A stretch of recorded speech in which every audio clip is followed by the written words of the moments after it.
N'hésitez pas à liker la vidéo si elle vous plaît, et si vous êtes nouveau sur la chaîne, n'oubliez pas de vous abonner et d'activer la cloche de notification afin de ne rater aucune de nos vidéos.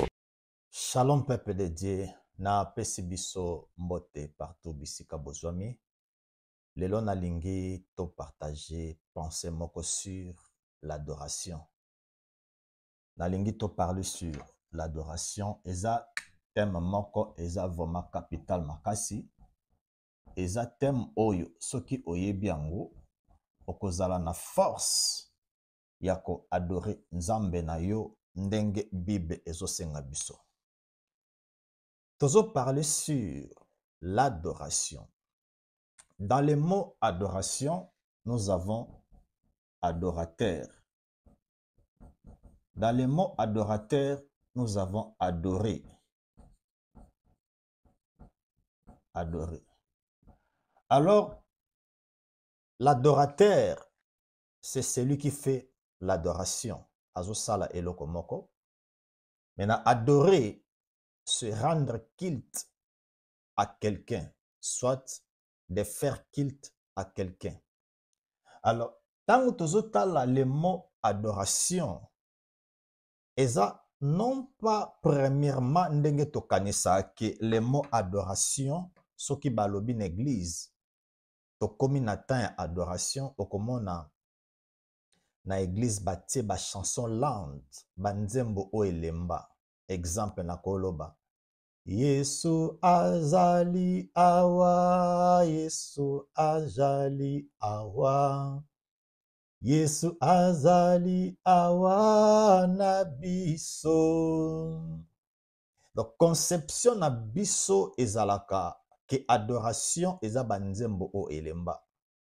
Et puis na église soki motei asengi nzembo alobi botielanga louange. Alors to kenda kana ba chanson o eza ba chanson rapide to ba chanson ngwasuma. Exemple, Kolo Yesu kolo nzambe nanguya nzambe ema, Kolo Yesu kolo nzambe nanguya nzambe ema lamu. Donc na yembi banzembo mibali wana pourquoi poto longo la conception na biso ke l'adoration ou bien adorer Dieu, ce n'est pas premièrement pour chanter. Mais selon la pensée de Dieu, tokotala, adoration, soit adorer Dieu, et l'inkolobanini. Maintenant, lingi tokota na pensée en Nzambe. Pourquoi na lobakango? Okoki kozwa maloba Nzambe te o traduire yango ozwi la rousse, obandi ko traduire yango adoration elinkoloba boye, adorer elinkoloba boye, adorateur elinkoloba boye. Na pes exemple. Na ba église na biso, à un certain moment okomona tolobi tozo benga groupe adorateur, bayembi baye liboso baye koyemba. Eza malamu, mais selon la pensée vraiment Nzambe, adorateur eza mutu azoyemba banzembu te. Mais tokota la pensée en Nzambe, qu'est-ce qu'un adorateur? Yango na lingi tozwa na livre ya Sophonie.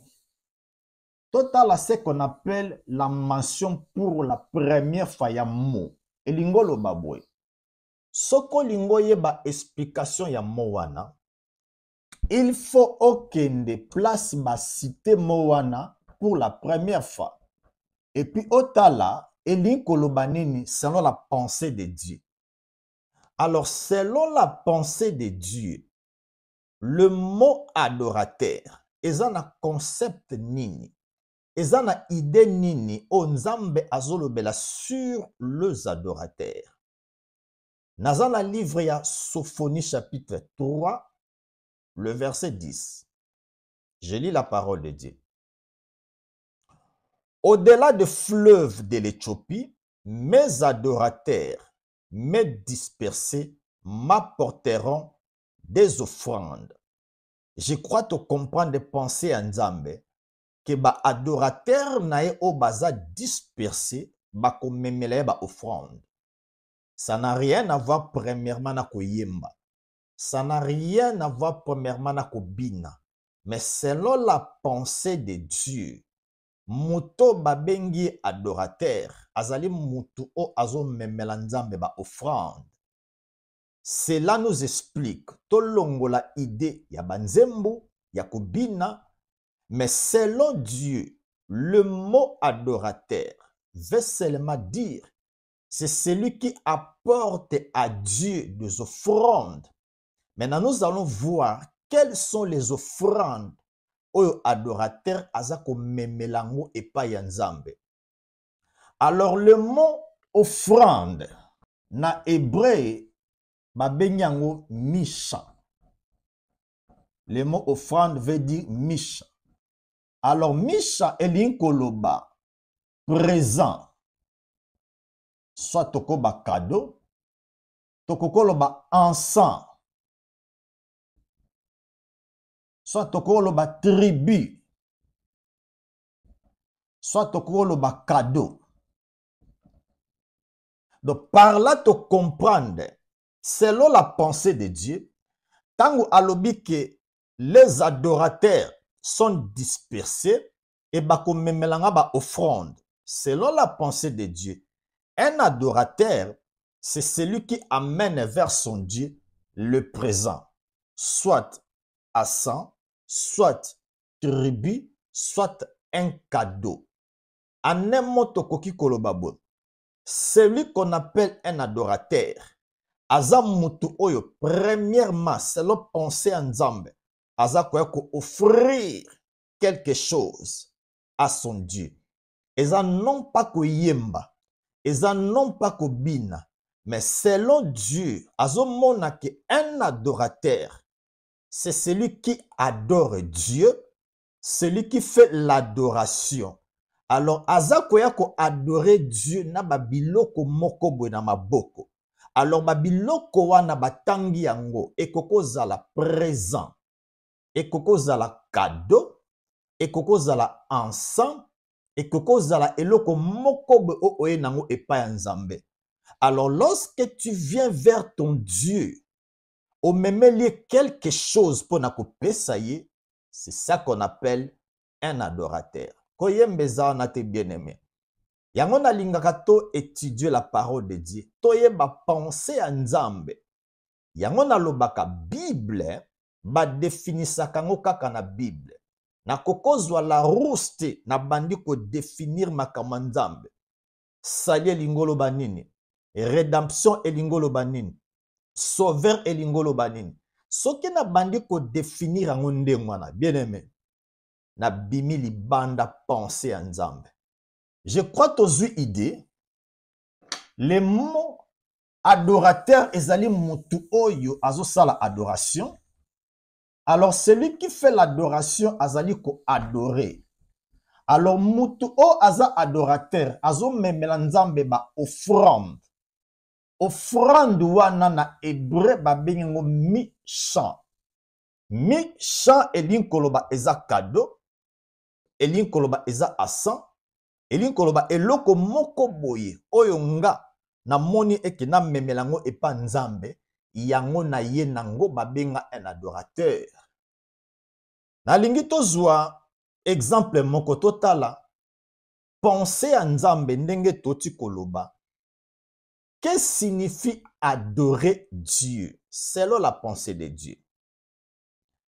Premier exemple. Tozu Genèse chapitre 22 verset 1 à 5. Totala, que signifie adorer Dieu? En réalité, tout un enfant de Dieu adore Dieu. Mais tolongolango na concept que nga nazako adorer Dieu nazo yemba. Non, eza ndengwana te. Ko yemba ezo faire partir ya adoration. Mais elingolo bate que un adorateur eza mutoyo azo yemba banzembo. Non.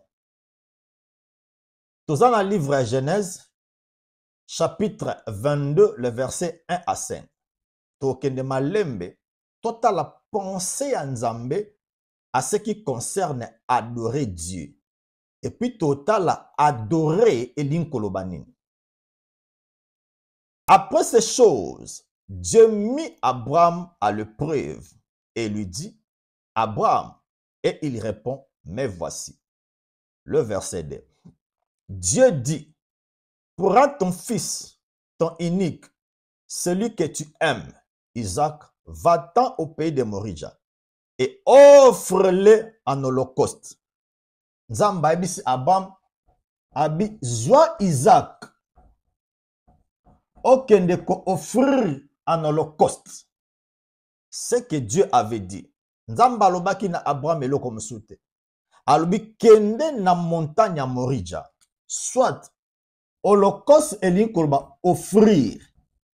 Nzamba alobi kende na montagne ya Morija okende ko offrir Isaac naza na besoin. C'est ça que Dieu avait dit.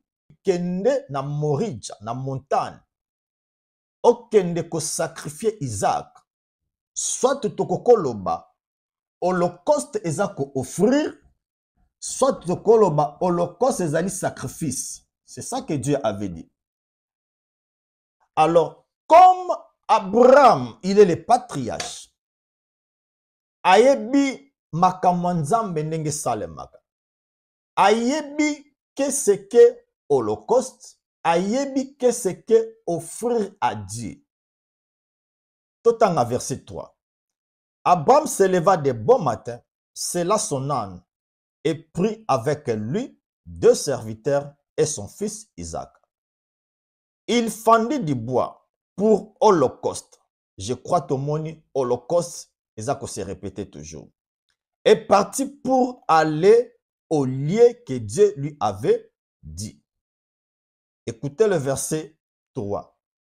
Le 3e jour, Abraham leva les yeux, vit les lieux loin. Verset 4. Le 3e jour, Abraham leva les yeux, vit les lieux de loin. Je suis au verset 5. Et Abraham dit à ses serviteurs, restez ici avec l'âne.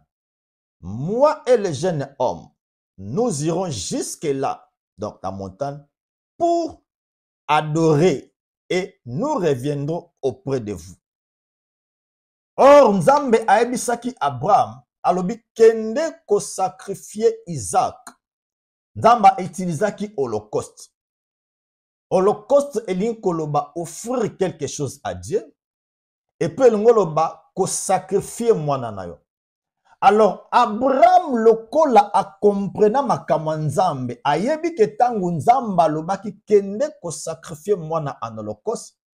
Abraham ayebisi ba serviteur mibale abi bino bokotikala awa ngai na mwana toke ko adorer Dieu. Nous disons amen. C'est la raison pour laquelle nebsakio tokota la pensée ya Nzambe. Qu'est-ce que adorer Dieu? Abraham a pesibiso déjà une lumière que l'adoration n'est pas premièrement chantée. Alors, tangu Abraham amataki na montagne ya Morija, Abraham akbandaki ko yemba banzembu te. Mais Abraham akendaki ko sacrifier Isaac. Par là, nous comprenons, adoration, elingi koloba sacrifice. Adoration, elingi koloba offrir. Adoration, elingi koloba holocauste. Nous disons amen à l'écriture. N'hésitez pas à liker la vidéo si elle vous plaît, et si vous êtes nouveau sur la chaîne, n'oubliez pas de vous abonner et d'activer la cloche de notification afin de ne rater aucune de nos vidéos.